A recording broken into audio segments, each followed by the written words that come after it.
Hey guys, I'm Sebastian. I'm going to show you 4 of my favorite stretches for a pinched nerve of the lower back. We use this very efficiently at Performance Play Sports Care in Huntington Beach. Keep in mind that when you're doing these, that if anything sends pain down your leg when you're doing the stretch, then it's not the right stretch for you. So the first one we're going to do is it's a simple glute stretch. And so usually I'll have people do this first on the uninvolved side just to make sure that they're keeping things nice and even. It's not uncommon for people to stretch their affected side a lot, and then they just kind of leave this side neglected. So all we're going to do is take the hands and interlace the fingers and bring the knee towards the chest here. When you bring it towards the chest, what we don't want is any pinching into this area of the groin. If that happens, you just back off a little bit, or you just do a little bit of a look up. Now, looking up like this makes it so the belly wall is active, and it makes the stretch actually hold better in the long term, but sometimes it can provoke pain down into a leg. Again, this is the symptomatic leg. Again, if it goes down into the leg, you don't want to do it.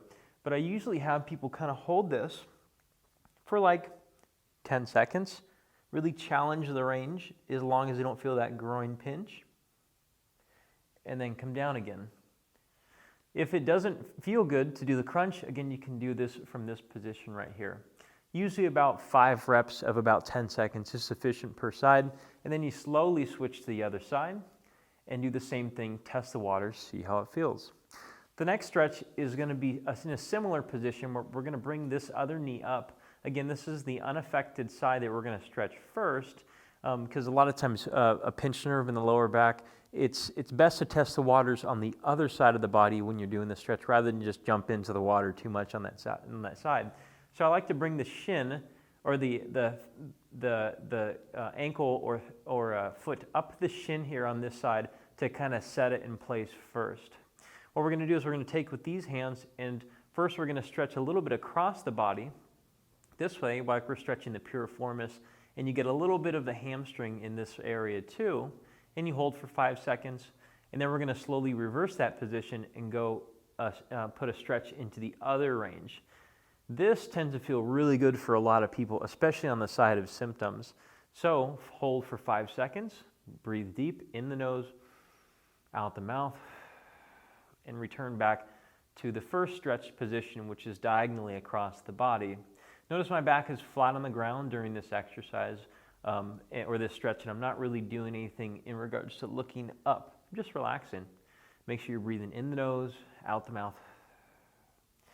Now, keep in mind, I know these first 2 stretches are pretty good, but in the very end, or the last 2 stretches I think are the very best, so hang on for those stretches. We're going to do the other side here, and first again pulling across the body, test the water. Does it send pain down the leg? If it doesn't, it's usually okay to do. Deep breath in the nose, out the mouth. This really resets the nervous system and really helps everything kind of calm down during the stretch. And then we're going to spend another 5 seconds into the push downward position. Again, if you've had something like a hip replacement, this might not be a good one for you because it would challenge the prosthesis. Up for 5 seconds, breathing. Again, I can't because I'm speaking. And then pushing. Okay, stretch both directions. You might find one is more favorable to you than the other. Now, the next 2 I think are the best, the absolute best exercises for a lot of people, especially younger people that are dealing with sciatica or a pinched nerve in the lower back.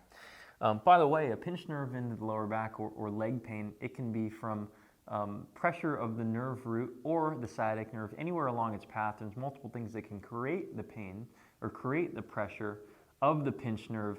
And so keep in mind that some of these stretches that I'm showing you are good for ones, but not the one reason for a pinch, but not the other. A lot of the common things is foraminal encroachment, disc herniations, piriformis syndrome, or even double crush syndrome. All these have they're a little bit different stretch recommendations.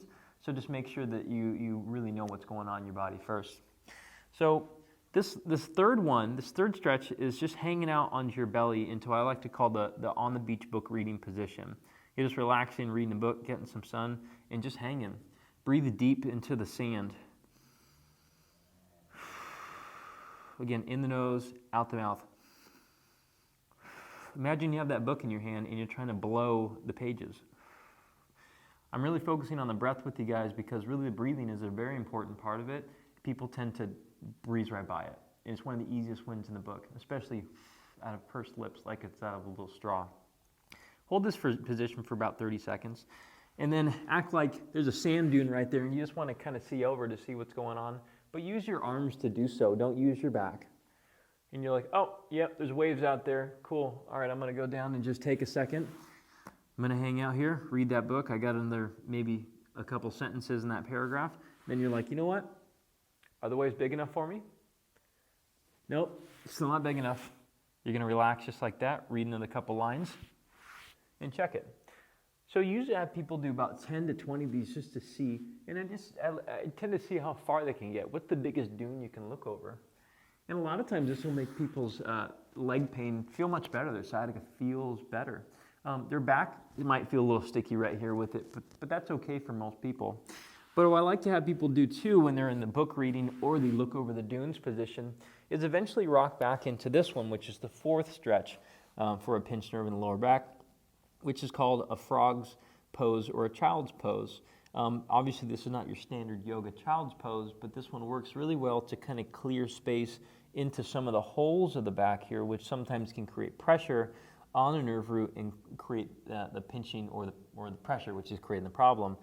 And so again, breathing is a very pivotal point in this. So in the nose, 3, out the mouth, into the thighs here. In the nose, 3, out,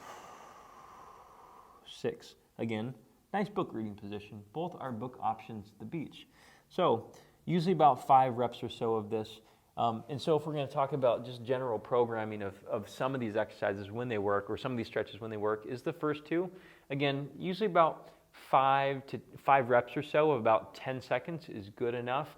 If there's ones like this one, the push-pull one, if we're doing 5 and 5, that's like 1 rep. And so again, 5 reps total of that. The press-ups or the book reading positions, usually I'd spend about 20 reps, which equates usually about 1.5 minutes, kind of exploring those positions. You might be surprised that one of them actually feels pretty good then. Subscribe and like to the channel and tell me which exercise was your favorite. I'd love to hear about it in the comment boxes. So I'll talk to you guys next week.